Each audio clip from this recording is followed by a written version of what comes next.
We are talking about Anna Kendrick's directorial debut here, which is really cool and exciting. Anna Kendrick is a very famous A-list actress. What do you think of actors going over to the directing role for the first time and also acting in the movie that they're directing for the first time? Sure. I feel like they do a good job of highlighting what they wanted to highlight in this movie too, in terms of like the women's reaction to different scenarios. She went into the most insane survivor mode, and in a sense, like at first it kind of makes you recoil and feel sickened, like that this guy is getting babied. You know, he's getting, it's like she's like coaxing him, but it's also what she has to do to survive the moment. And it's so commendable on her survival skills and her intelligence and resiliency. Like this woman, I believe the name is Amy.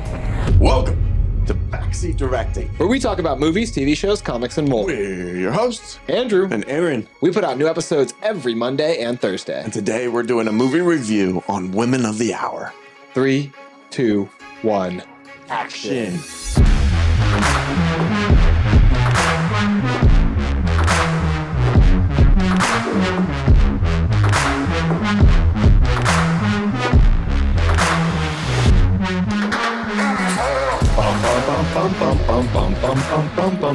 Andrew, we got a serial killer thriller that we're reviewing today. Literally my number one favorite genre of movie. Something's wrong with you. Prisoners, Seven, Zodiac. They make the best movies. Gone Girl. Gone Girl, dude. They really do make the best movies. It's all David Fincher, pretty much. The killer. Yeah.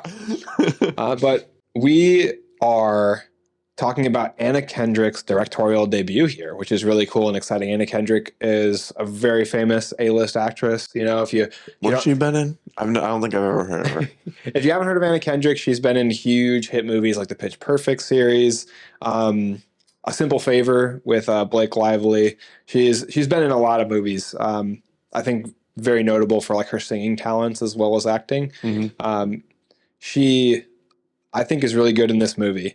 But I was really impressed by her directing talent. Like, it's always interesting to me to see an actor turn director, because actors, obviously, especially of like her caliber, prestige, like I said, you know, being an A-list actor, she's been in a lot of movies, a lot of huge budget movies. So she's been adjacent to, if not like involved in the other more technical aspects of filmmaking already. Like I know she's been a producer before. So like, she's seen both sides of the camera. It's not like she's just like shows up when they call action and, you know, turns around and walks off set. So she's seen the camera work side, the sound, I'm sure editing. Like she has to have been involved with the length and size of her career.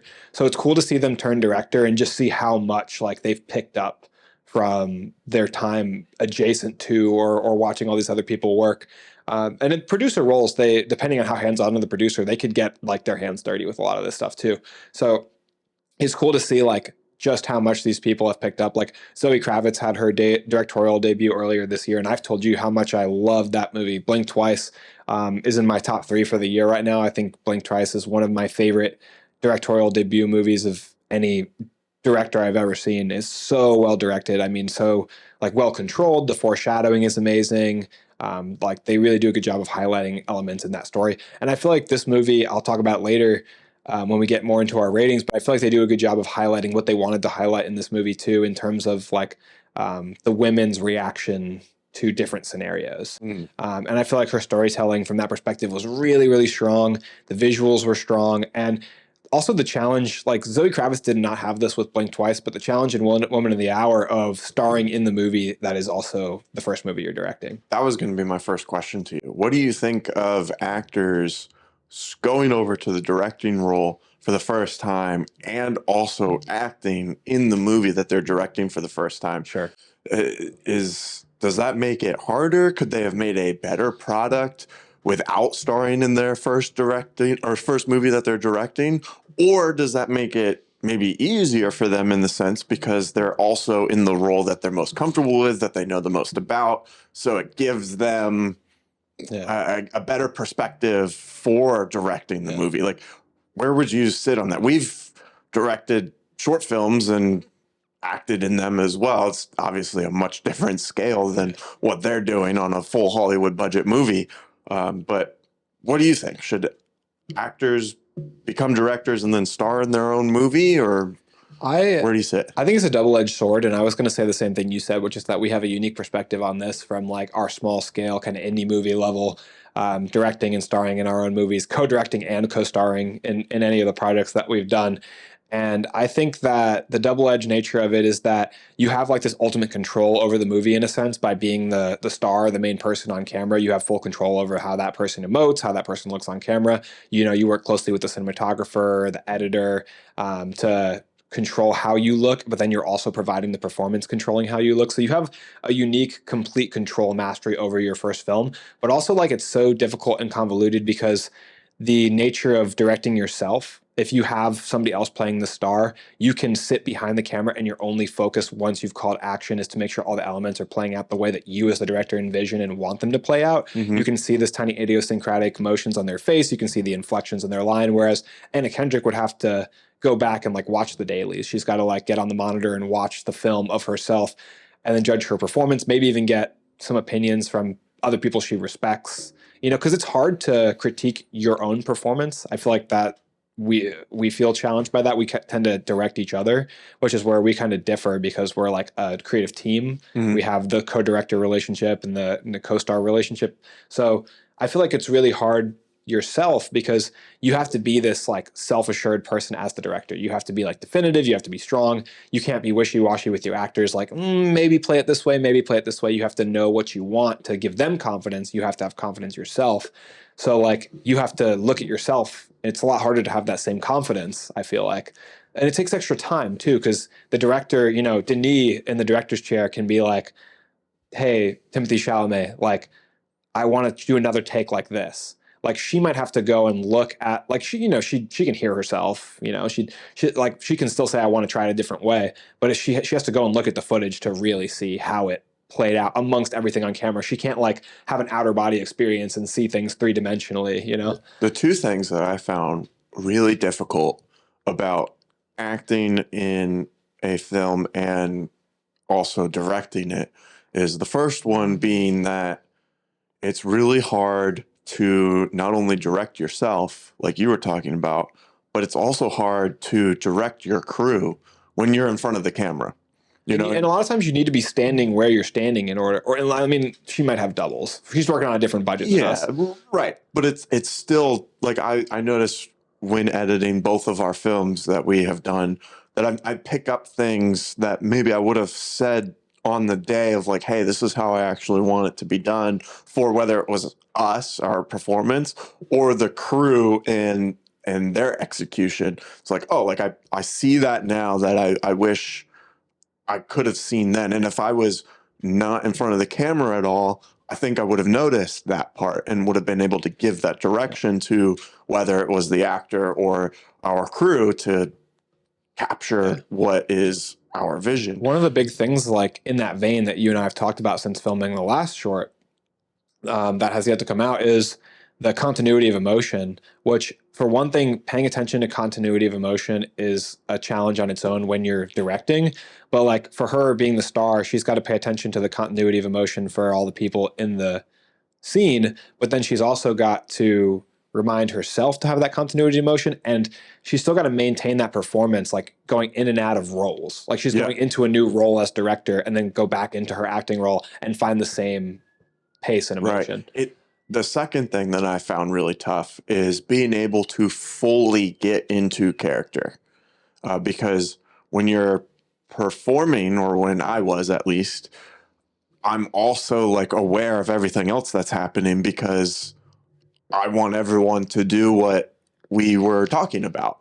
Whether it was you on the opposite side with me in the scene, or if it was the camera, the lights, like I'm aware of everything that's happening as I'm doing my performance. That way I can help direct for the next take. And you're thinking of a lot of things too. You're like, oh, is that light going to be in our next shot? Right. You know, because you have to be thinking ahead as the director. What's the schedule? Are we on time? Yeah. I respect everyone's time here. I want to make sure that we're getting through, you know, so yeah, it's very complicated. And it's, I think, much easier to pick one or the other. I think so too. And I wonder how it would be too for the other cast members, you know, because we've only really acted across from each other. But if we were acting and directing, but then we had other members, or vice versa, if I was acting in something and then the director was also acting with me, it's got to feel a little bit weird because they're your peers in the moment of the scene. And then as soon as it's done, it's like, oh, now they're telling everyone what to do. So it feels like the line is a little blurry, or it can be blurry. It depends on the approach of the director too, because you can have very humble directors. Yeah. Like that's your scene partner too. Like you said, you guys are equals as cast members. You should be able to say, hey, can we try one where you say it more like this, where you walk over here, and you should be able to say that. I'm sure. I feel like Anna Kendrick seems like the kind of person that would be more than willing to take like other people's perspective from everything I've heard about her. So I'm sure like that wouldn't have been an issue on their set. She was attached to act before she was attached to direct. So she was signed on as a star before, like they were looking for a director, and she stepped up to the plate. Wow, that's really cool. I didn't know that. Yeah, so she did an interview with Jay Stoops, that popular TikToker. Yeah, and she was saying like she found herself having weird out of body experiences where she would be talking to like producers, execs, and being like, well, if you want to make it like that, that's not a movie I know how to make. So like basically like she was like, you have to be able to take strong stances on stuff, but like, she almost like didn't recognize that in herself. Yeah. So like I said, you have to be very sure as a director, you know, you're the captain of the ship. It's so hard to make a movie. Yeah. There's so many moving parts. Well, it's hard to make a true story. Every movie has its own kind of challenges. I think based on real life, biopic style movie is hard. You want to do respect to the real people. Yeah, but you also want to tell an interesting story. Yeah, you and be respectful to anyone who was in the film. You have to toe the line between the truth and, you know, cinema. Yep.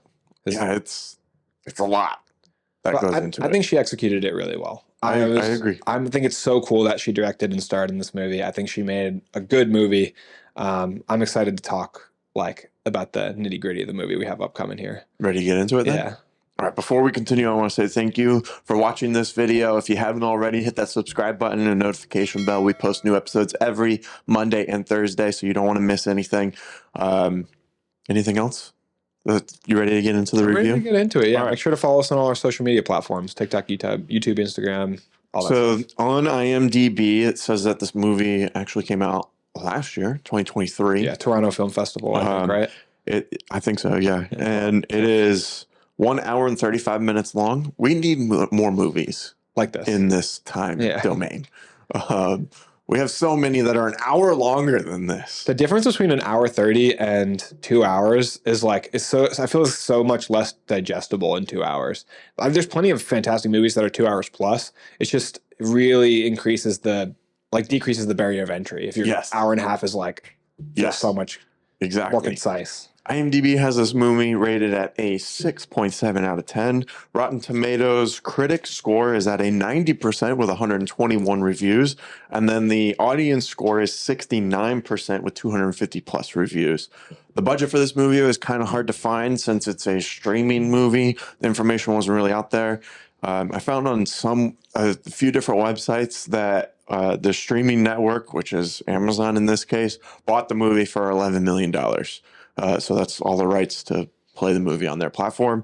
So I'd imagine they made it for less, but I'm not exactly sure how that all works. I think it only made back like $300,000 or something like that. Something in the six figures. In the box office, I guess it did have a small theater release. It made $485.8 thousand.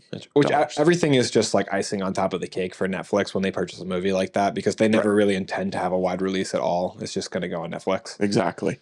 So this kind of brings us to the creators. This is where Andrew talks about who made this movie, both in front of and behind the camera. We talked about the director and leading star already, but Andrew's going to get into everyone else who goes into making this movie. Yeah, we already talked at length about how Anna Kendrick directed the movie. It was written by Ian McDonald. The music is by Dan Romer and a gentleman, Tuchilo. Hope I pronounced that correctly. Cinematography is by Zach Cooperstein, who was actually the cinematographer for Barbarian. That was a popular horror movie in the last 5 years, and it looks It looked really good. Editing's by Andy Canny, and then our stars: Anna Kendrick stars as Cheryl, Daniel Zavato as Rodney, uh, and Autumn Best as Amy, Tony Hale as Ed, Nicolette Robinson as Laura, Pete Holmes as Terry, Catherine Gallagher as Charlie, and Kelly Jackson as Sarah. And again, these people are all based on real living individual, or not necessarily living. This is from the 70s, but these are all based on real people from that period in time, from a real serial killer case. Rodney Alcala, I believe is his full name, who at the end of the movie states was convicted on like a dozen murders, and It said estimated of like 100 and something. 130, I think. The authorities estimated it could be that high. F that guy. Dude, in the 70s, you could just get away with crime. Dude.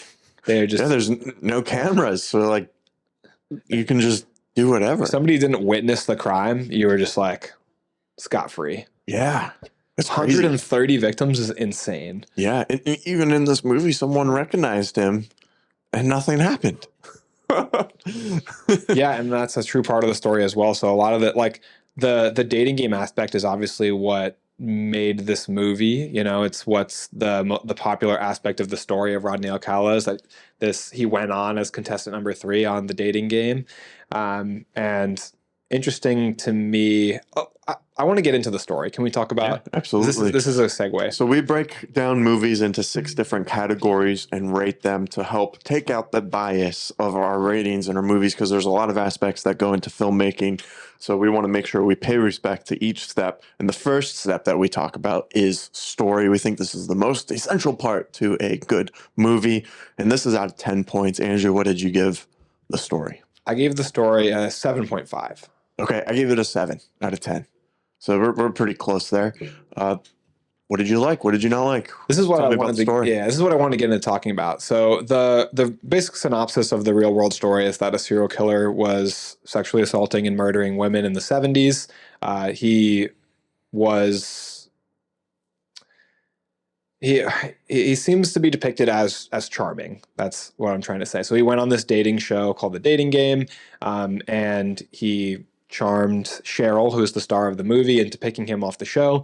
She somewhat quickly got a vibe that creeped her out from him, and then he menacingly approached her in a way that indicated that he intended to cause her harm, but she narrowly escaped death that night is what we all can assume from his past. Mhm. So that's like the big headline story, ripped from the headlines, as some would say.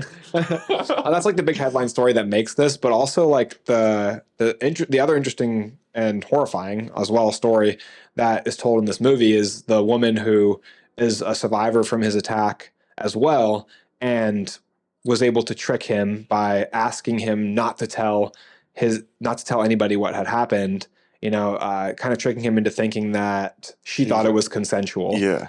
And then when she had a moment to escape, she got away and called the authorities, and he got arrested.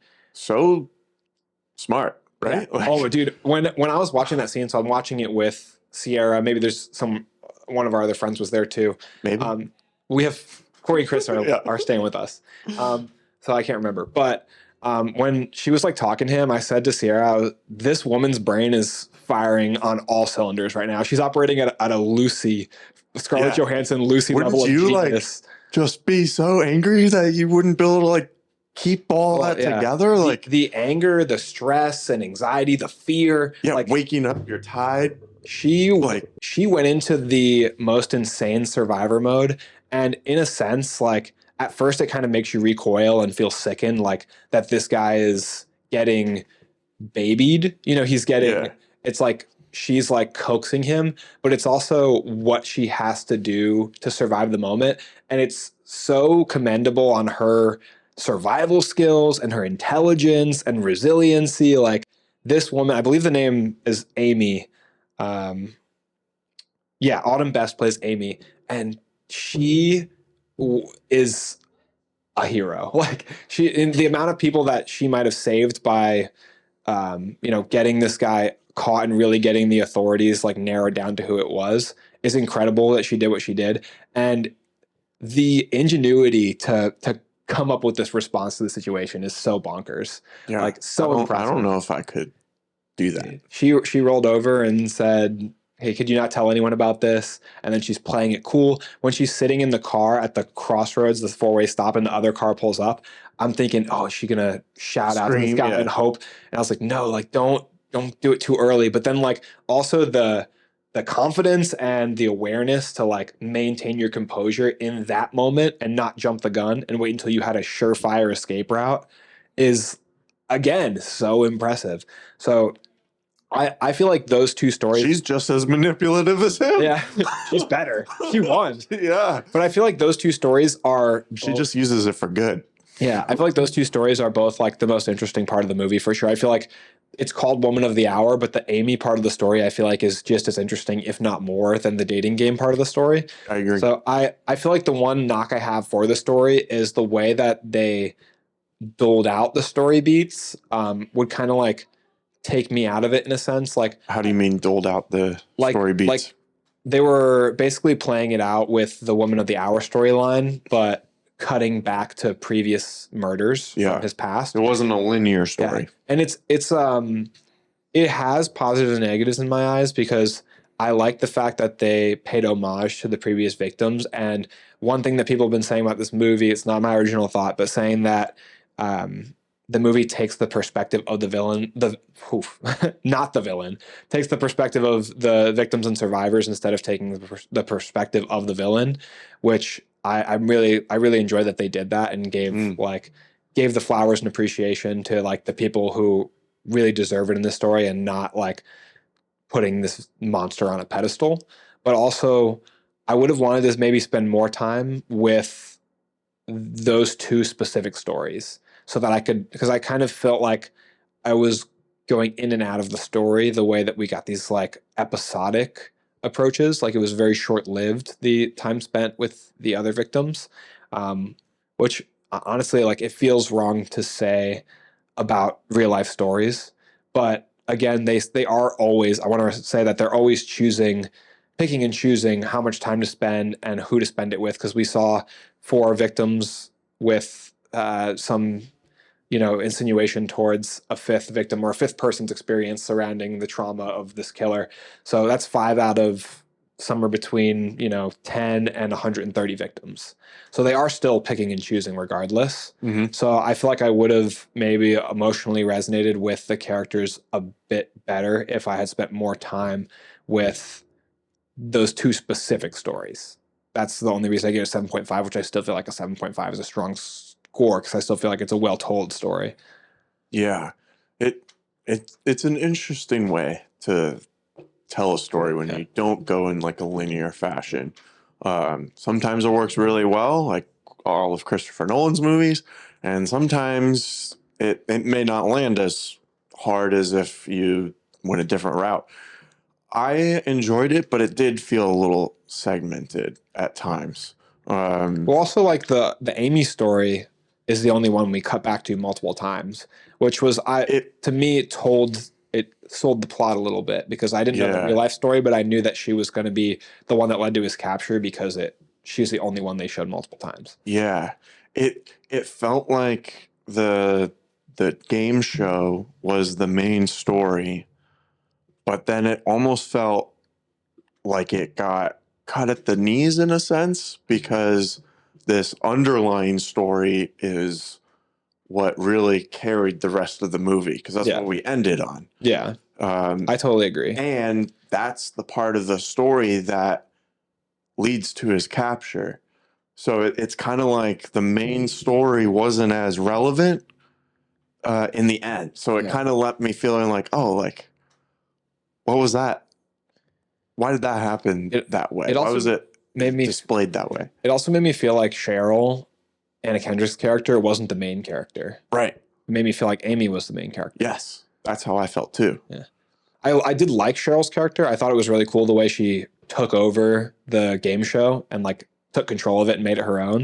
Mm-hmm. Like I thought she was really cool in her screen time, but I feel like she kind of didn't have that much screen time in a movie where she's the star. Right. How she also didn't like interact with him like one-on-one very Face to much. face. There's that one scene in the bar and then the parking lot. What which is terrifying. The scene in the parking lot yeah. when you start, they're following her down to her car, and he starts running or like walking fast in the background.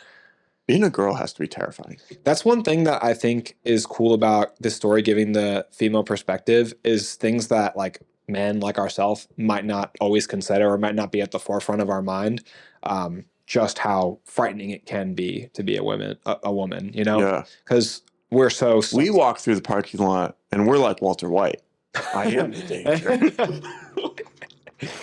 but like it also gives us the chance to give that extra grace, if we are in that exact situation you described, walking through a parking lot. Maybe think about how the woman on the other side of the parking lot might feel. Maybe take a wide berth so that you don't make anyone feel threatened by mistake. Right. Because I think men can sometimes be so wrapped up in having like their only perspective. I mean, you think in your head like, oh, I mean, I would never do anything to harm you. Like, why would you be worried? But they have don't know that. no way of knowing Yeah, that. So exactly. yeah, I feel like this movie definitely points the perspective that like guys are not held in high light in this movie. no, they're not. And Which I I don't feel think, like people could complain about that, but it also feels kind of realistic. yeah, but men don't have to be held in such a high light in every story. And it always Right. kind of gets on my nerves when people complain about that. They're like, oh, they made men out to be the villain. Well, men aren't made out to be the villain. I think they show different kinds of men in the story. I think that the three men on the dating game, namely, represent like different negative archetypes of men, whether it's like the clueless man or like the lazy man who's only after one thing and doesn't want to put the effort in, and then the like more intelligent kind of predator, the deceptive man, who is our Rodney Alcala, number three. And those are negative archetypes of men. There's negative archetypes of men, there's negative archetypes of women out there in the world. And yes, women in this movie are depicted as more perceptive, which I think a lot of us would say, like, generally they probably are on average, and men are depicted as more aloof, more like the boyfriend, for the example of the woman who was kind of a witness. Her friend was murdered. Mm-hmm. What's her name? Laura. Yeah, he wasn't like listening to her, Yeah. believing her, and then also whatever Anna Kendrick's the guy friend in the beginning. Yes, Harry. I think his He name was is also Pete Holmes. like kind of a creep too. He was a creep, and when we watched that too, a friend of mine was watching it with us. I actually remember now because he said he said, why did she sleep with him? And I was like, see, I was like, hold on, see, I got this one. Yeah. I know this one. Fear. Like, it's fear. It's fear of him being upset at her and what he might do. He's her neighbor, but also I think more on a more basic level, it's just fear of losing her only friend. Because she said like he's basically her only friend, losing her only friend in the city where she feels alone. Yeah, and she's worried that over this he made an advance to her. She rebuffed it that she's going to now have no friends, and she like, feels guilty that she made him feel this way. Yeah, and that's kind of a truth of a lot of oftentimes in the world. Is a lot of times men's one drive to have sex is that they want to, and women have a lot of other more complicated reasons that they might. And I think this movie highlighted the complexity that women face. It's cool to see these movies get made. It's cool to see them get made by female directors, because like I said with Barbie, it's like these movies make me think about things that I might not have otherwise thought about. I consider myself a thoughtful person too. I'm not just going through the world ignoring the female perspective. It's not like I didn't consider women until Barbie came out. Barbie came out and I was like, oh, girls, they think they have feelings too. No, that's not what I'm trying to say. But did your light turn off? But yeah, I think it's cool to see that these stories get told. And like I said, the women throughout this movie definitely get portrayed as having, as being perceptive, being intuitive, which is a cool approach, because I feel like in most like horror thriller-esque movies, you'll often see women getting portrayed solely as victims. Something threatening happens and they're like, oh, brush it off, like 50s style, like laugh it off. But the women in this movie are very aware, very perceptive. They see something that puts them off and they go on guard, against them. Like Charlie, what's her name? I keep having to look at this. Charlie. Oh, I'm sorry. The character's name is Charlie. So Catherine Gallagher, when she's like the one who's painting, when he makes her nervous, she's like, well, I, have to get going. Like she takes his thing, goes to do the dishes. Like they respond, with a careful nature towards a threat. And the when Anna Kendrick is at the bar or she goes out to eat Yeah. with Rodney. I think they were sitting at the bar. Rodney's like, "Can we get another round of Mai Tais?" And the waitress like looks at her because she's being perceptive and aware, yeah. and she nods very carefully no, and she tells a lie and says that it's last call and they have to leave. So like they're looking out for each other. There's a sense of like womanhood there, but Yeah. then also just like the awareness. Yeah. And then the men are, like you said, the boyfriend. Right. The boyfriend, He's not the listening friend in the Yeah, beginning, they're not listening to them. the security guard, who brushes her off and sends her to talk to the custodian. and then also the talk show host. Yeah. She's like, was men are very babies, negative. right? Oh, Yeah. she hit him with that. Yeah, that was a bar when she said men they can be such babies, right? But yeah, I also like like I said, I don't feel like it's villainizing men. I think it's showing how men can make different mistakes, fall into different pitfalls, and you can kind of see your way of avoiding those by watching these mistakes. Because even at the end, the one guy, I don't think it's too unrealistic either. I don't think it's unrealistic. For Yeah, guys to have acted like this. it's also the 70s. It's also a true story. So a lot of it is just based on things the way they actually happened. We know that things get changed for the screen, but that's just the nature of telling a true story. Some of the things, most of it's going to be based in reality. Between some and most.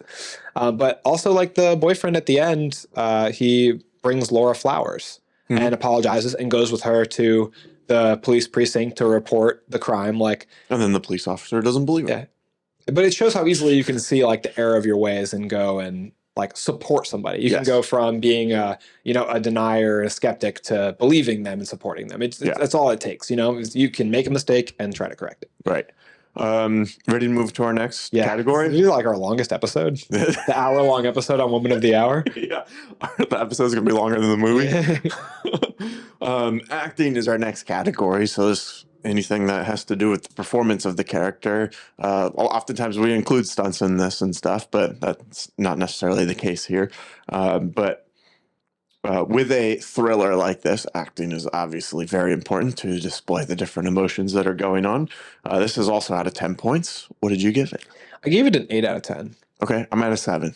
All right. For me, the 8 out of 10 comes from like the subtleties, like you talked about, just as you were going into the category. The subtleties of the acting needed to portray kind of discomfort, tension, fear, but it's also in a very realistic way in a real world story where we don't see it played out in these very explosive, emotive ways. It's the way that the fear in her eyes as she's looking at the waitress, telling her like she's uncomfortable and she would like to go home, and the conversations that are had between eyes without words. And who do you think? What was your favorite performance?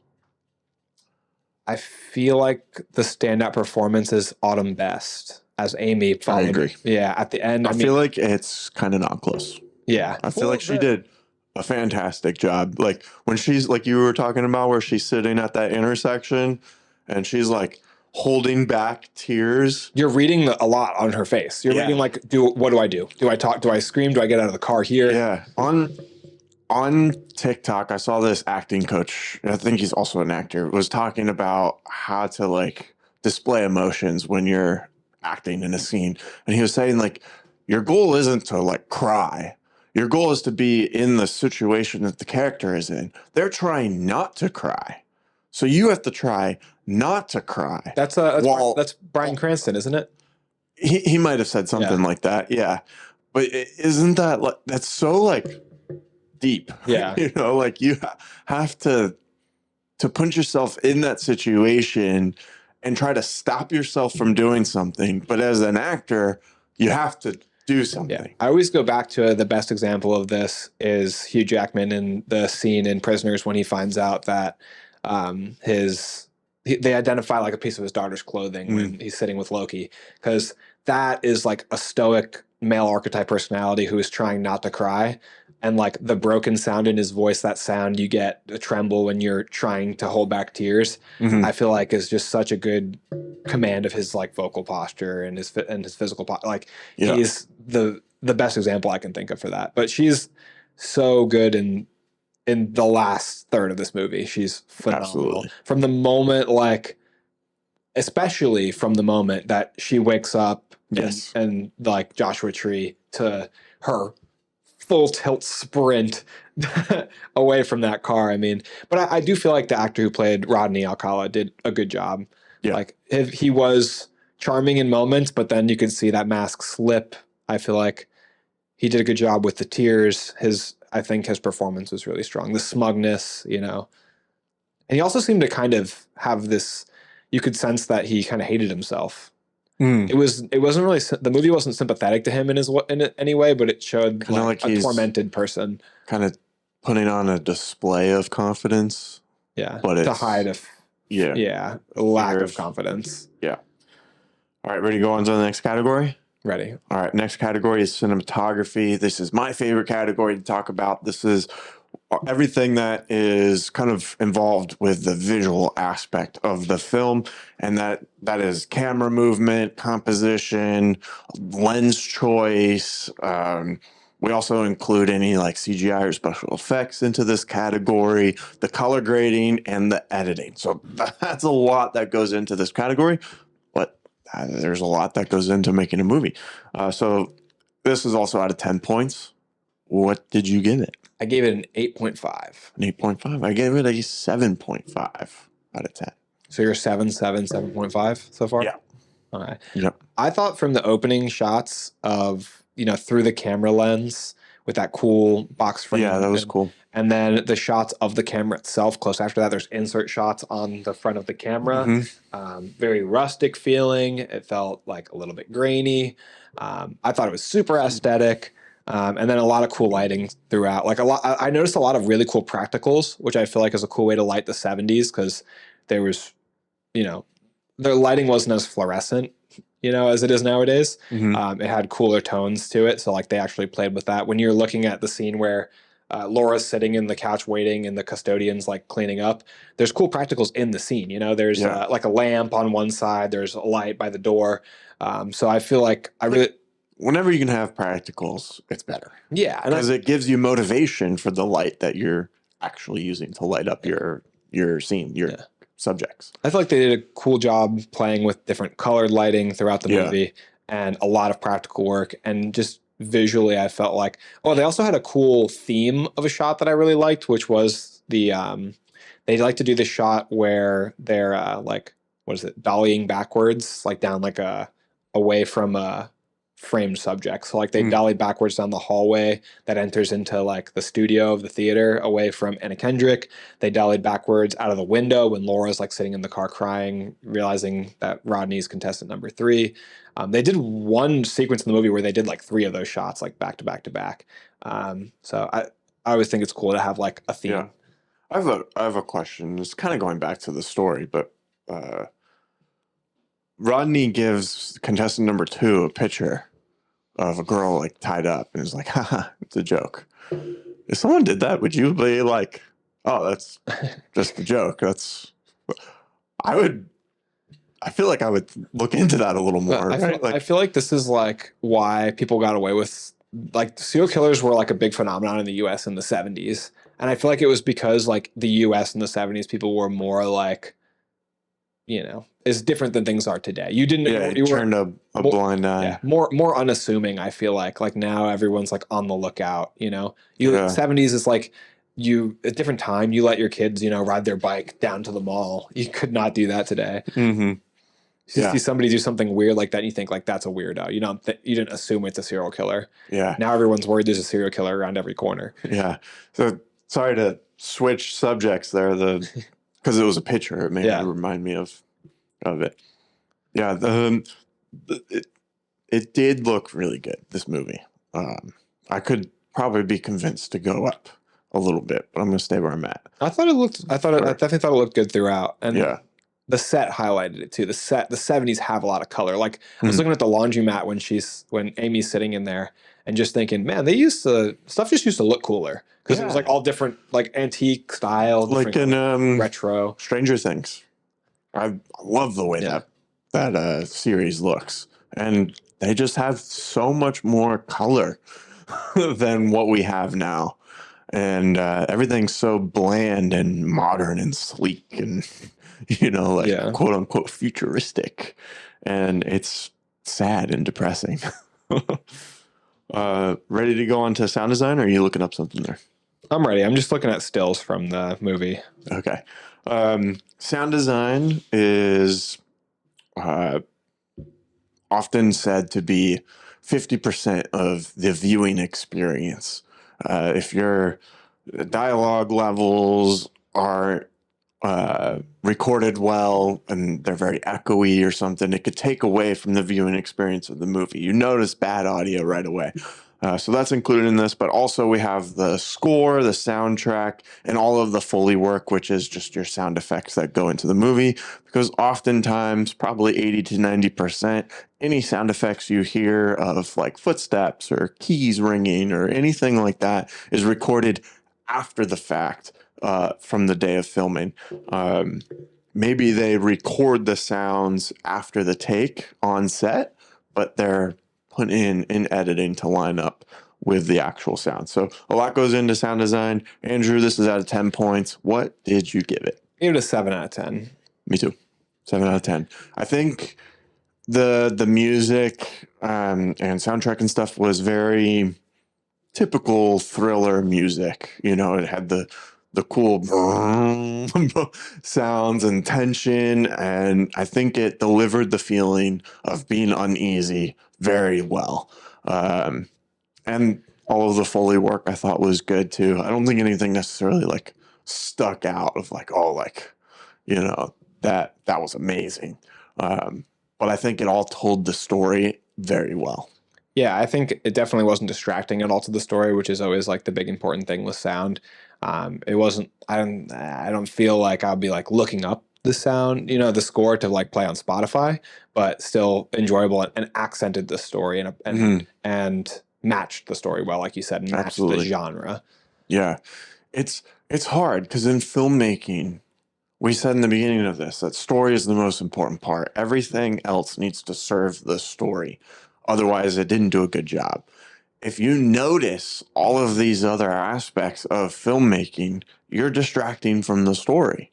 So if it's tough because you don't want to notice the sound. You don't want to notice how they're cutting angles uh, in the editing, like in a conversation, you don't want to be like, oh, well, that was a weird angle that they just threw in there. You want it to feel like you're in the room, you're in the car with them. Yeah. Or that you're viewing the experience from the perspective that the story is being told from.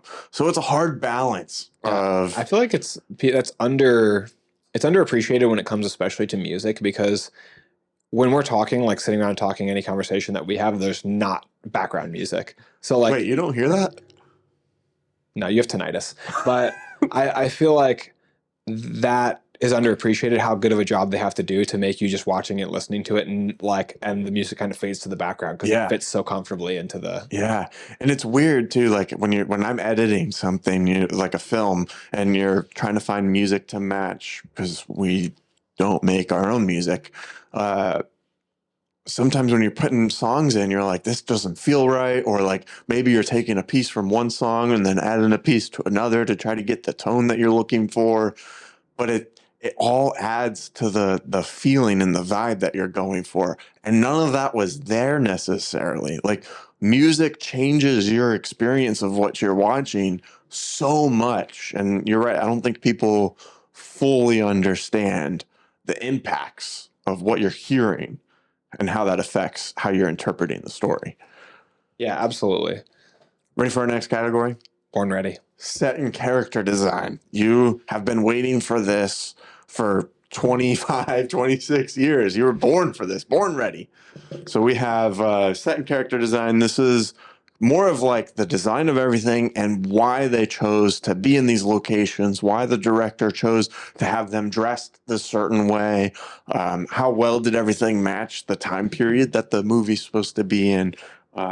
This is out of 5 points. Andrew, what did you give it? I gave it a 4 out of 5. You gave it a 3.5. So we're real close. Yeah, I've said this on the show. I say it every time. I'm always really impressed with period pieces when it comes to the set design, when it comes to. It's more interesting because it's something we don't see every day. Well, it's because I'm always catch myself thinking, where did they go? Like, like I said, with the laundromat scene, it's like, where is there a laundromat like this? This laundromat looks like it was pulled out of 1979. This isn't, if you go to a laundromat nowadays, everything is white. Everything is Like you're not going to see all these colorful antique machines, you know? And so the patterning on the floor, look at any of the house's interior scenes in this. There's wallpaper, like Ew. the set of that set I talked about before, where she's waiting and the custodian is cleaning. Wallpaper, like Yeah. it's stuff that's typical, indicative of the '70s. All the Every car in the cars, parking lot has to be a car made before 1979. all of the knickknacks in a house. Yeah, and then the design of like the products too. Like you have to Right. have a classic,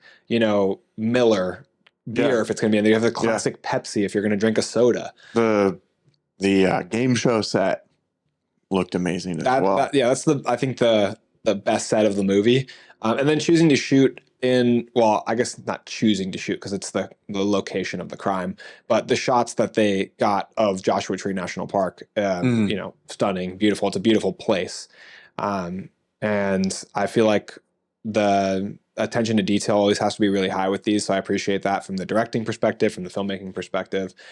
So I give it 4. Also, like the clothing as well. I briefly mentioned that, but like the fabrics have to be fabrics that fit the '70s. Her like dress smock that she wore before they made her change was like, very colorful and vibrant. Mhm. Like the '70s color scheme. It was kind of that aesthetic as well. So I feel like I always appreciate the work that goes into it, and I value that into my score. But the dating game set was really cool. I like those colors again are of the time. The like Yeah. those oranges, yellows, and the reds. Like Definitely. All right.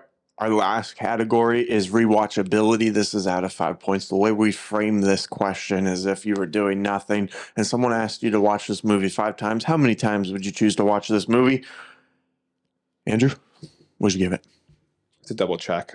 Double check. I know I gave it 3. I give it a 2. Not that it was bad necessarily, but I feel like sometimes with thrillers and you see the mystery is gone in a sense. So that's why I wasn't at the 3, but I did really enjoy my experience of watching it. I think I would have liked it a little more if I felt a little more connected to the game show's ending. It felt like that ended and then the movie kept going. And it's like, oh, like this is actually the main story here. Yeah, I I mean, feel like if that was presented just a little bit differently, maybe the rewatchability would be a little bit higher for me. yeah, I mean, it's really hard, like we talked about already, with situations like this, toying the line between reality and cinema, because it's like, how much do you change while making sure that you're not like changing the real world experience of the people? I was going to ask you this. I don't think I already did. If I did, remind me. How would you have presented like this story? Because we're not 100% on board with the way that it was displayed, but what would you have done to make it more digestible, more interesting, maybe? I think that I would have told the story with just the two perspectives and cutting back and forth between those two stories in equal measure and equal time. Mm. Um, and Would you like still hint at like other stories? Maybe the girl in the audience that recognizes him. I would keep that element too. I thought that was really strong. I felt connected. Yeah, it was and we spent a lot of time with her too. But it feels like it's kind of like three people's movie, Yeah. and then like there's like those other beats as well. But I don't know that it would have even necessarily made the movie a whole lot better. I don't claim to know how to direct better than Anna Kendrick. It's hard because there's like you said, there's a bunch of cases that they could have chose to show. It's also easier to say that in hindsight, than to come up with a vision from scratch. Yeah, absolutely. Yeah, I don't know what I would have necessarily have changed either. That's a hard question to answer. What did your total score come out for this movie? It was a 7.6. 7.6? Mine was a 6.8. I feel like our answers were a lot closer than our final score. Yeah, you were like one below me on pretty much everything. Mm-hmm. Yeah. Overall, good movie. Like you, I really enjoy thrillers. So this was right up our alley in terms of our interests. So it sucks that it was a real story, though. Yeah, it's horrible. Thankfully, that scumbag is dead. Yes, and he did get caught. Yeah. Too. So well, it's so horrifying too, because I think a big message of this movie, like one thing I like about true story movies like this, like Dark Waters, is at the end when they kind of give you the catch up to date. You know, they give you a little summary of what went on after the events of the movie ended. There's like a lesson in there sometimes that I really appreciate. And the lesson in this one is like, devastatingly, this man was let go after being arrested on bail, you know, after authorities were aware that he had sexually assaulted this woman, Amy. They let him go on bail, which is insane. And then he went on to, you know, assault and kill 2 more women before he finally was arrested and kept in prison. So, like, I think that there is a valuable lesson and theme. Like, this movie, some movies are just for fun, but some movies have a moral and you know, something to impart on people. And if I could hope people take anything from this movie, it's, you know, listening to victims, whether, you know, obviously this movie highlights listening to women, because there have been a lot of instances where they've been challenged in cases like this in history.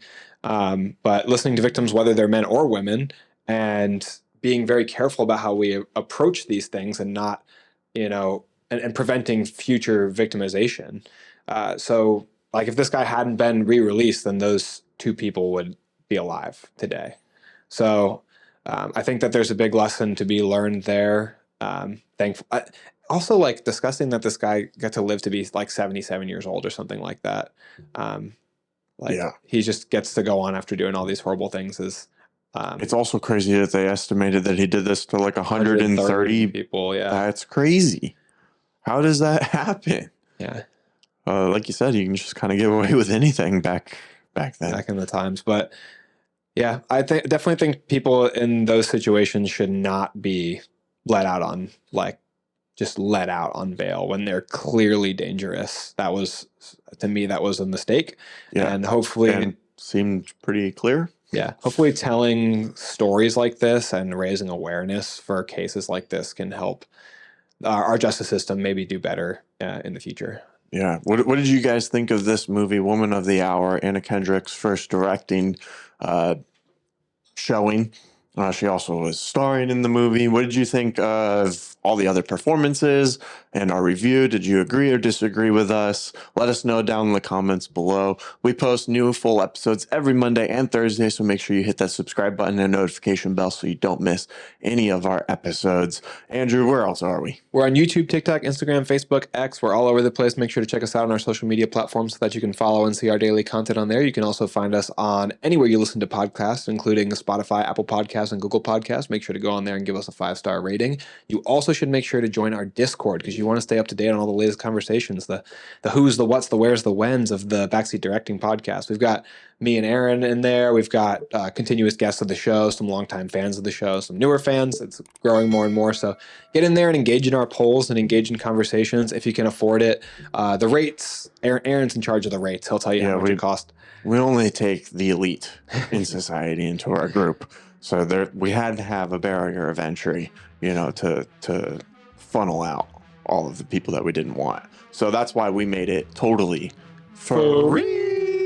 Yeah, it's totally free. It doesn't cost anything. All you have to do is click on the link in the description of this video, and you can join in on the conversation with us.